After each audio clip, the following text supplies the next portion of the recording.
Hello friends, welcome back to my channel financial journey, जहां मैं share करती हूं अपने स्टॉक्स और म्यूचुअल फंड के पोर्टफोलियो के रियल रिटर्न्स। अगर आपको मेरी ये वीडियो अच्छी लगे तो इसे लाइक एंड शेयर करके मेरे चैनल को सब्सक्राइब ज़रूर करिएगा। और आपको किसी भी स्पेसिफिक सेक्शन में देखना हो तो डिस्क्रिप्शन में जा करके उसकी टाइमिंग स्टैम्प को देखकर आप उस सेक्शन को सिर्फ देख सकते हो। तो शुरू करते हैं म्यूचुअल फ़ंड के साथ।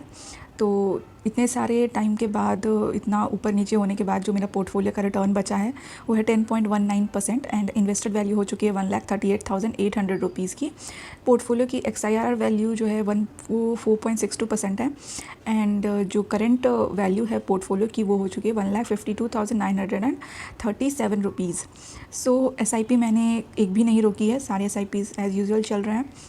अब इसे रिटर्न्स के बेसिस पे देखें तो सबसे ज़्यादा रिटर्न अभी भी कोटक लार्ज कैप बना रहा है, जो कि 23.81% का रिटर्न अभी भी इसमें बचा है। एक्सिस स्मॉल कैप में 21.49% का रिटर्न है और गवर्नमेंट सिक्योरिटीज़ में 10.77% का। Mid cap 150 momentum 50 index fund में 8.81% और प्रूडेंशियल टेक्नोलॉजी, क्योंकि ये टेक्नोलॉजी वाली सेक्टोरल फंड है और टेक्नोलॉजी सेक्टर बहुत गिरा है तो ये इसकी रिटर्न्स बस 6.79% के रह गए हैं। टोटल मार्केट इंडेक्स फंड में 2.2% का लॉस है। देन एडलवेस मिड कैप में 5.14% का लॉस है। स्मॉल कैप 250 इंडेक्स में 9.86% का लॉस है एंड टाटा स्मॉल कैप में 15.95% का लॉस है। ये तो थी रिटर्न। अब लास्ट डे चेंज की बात करें तो सबसे ज़्यादा, मतलब डे चेंज तो टेक्नोलॉजी वाला दे रहा है, बट देखें तो सब में लगभग ठीक ठाक रिटर्न्स डे चेंज में मिल गए हैं। अब देखते हैं कि मंडे को क्या रहता है और कैसा फिर और करता है। अब पोर्टफोलियो एनालिसिस की बात करें तो आप देखोगे कि 13 अक्टूबर 2021 से मैंने अपनी म्यूचुअल फंड जर्नी शुरू की थी एंड 95.25% फंड मेरे इक्विटी में है और 4.75% डेप्ट में है। मार्केट कैप की बात करें तो 42.6% लार्ज कैप में है, 32.05% स्मॉल कैप में है और मिड कैप में 25.34% है। सेक्टर्स की बात करें तो टेक्नोलॉजी 37.82% है, फाइनेंशियल 17.71% है, इंडस्ट्रियल 13.85% है, कंज्यूमर डिस्क्रिशनरी 8.43% है और मटीरियल 7.99% है। कंपनीज़ की बात करें तो इन्फोसिस, टेक महिंद्रा, विप्रो, HCL ये टॉप इन्वेस्टेड कंपनी है मेरे पोर्टफोलियो के और ज़्यादातर टेक सेक्टर के ही हैं। मेरे पोर्टफोलियो का फॉल थोड़ा ज़्यादा दिखा है।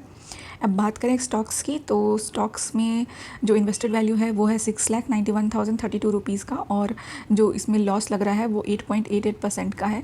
लास्ट ट्रेडिंग डे पे 0.84% का पॉजिटिव रिटर्न मिला है और पोर्टफोलियो की करंट वैल्यू है 6,29,676 रुपीज़ की।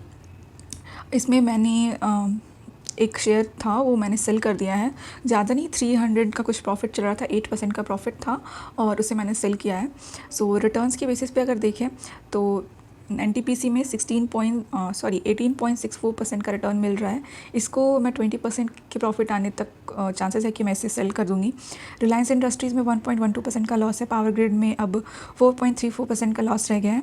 हैवेल्स इंडिया में 7.9% का लॉस है। इन्फोसिस में 8.51% का लॉस है। IFCI में 9.73% का लॉस है। मनप्पुरम फाइनेंस 10.47% का लॉस है। जीरोधा सिल्वर ETF में 11.12% का लॉस है। निपॉन इंडिया ETF IT में 11.53% का लॉस है। CDSL में 13.38% का लॉस है।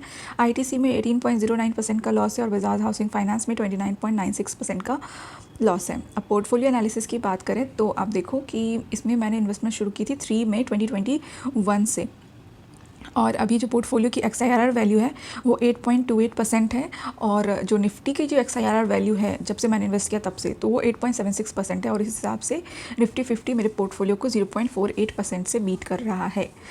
अगर किसी को डाउट हो कि मेरा पोर्टफोलियो तो इतना नेगेटिव है 8.88%, तो मेरा पोर्टफोलियो का XIRR क्यों इतना पॉजिटिव दिखा रहा है, तो मैं कंटिन्यूसली अपने प्रॉफिट्स को बुक करते रहती हूँ और पैसे को दोबारा री इन्वेस्ट करती हूँ इस वजह से। अब और जो मैंने री इन्वेस्टमेंट की है, मार्केट डाउन गया है तो वो सब डाउन में दिखा रहा है, इस वजह से रिटर्न्स नेगेटिव में दिखा सक रहे हैं। आप देख सकते हो कि मैंने अपने पोर्टफोलियो में 43.73% तक का अप मूवमेंट देखा है अपने पोर्टफोलियो का और बुकिंग भी की है बहुत सारी।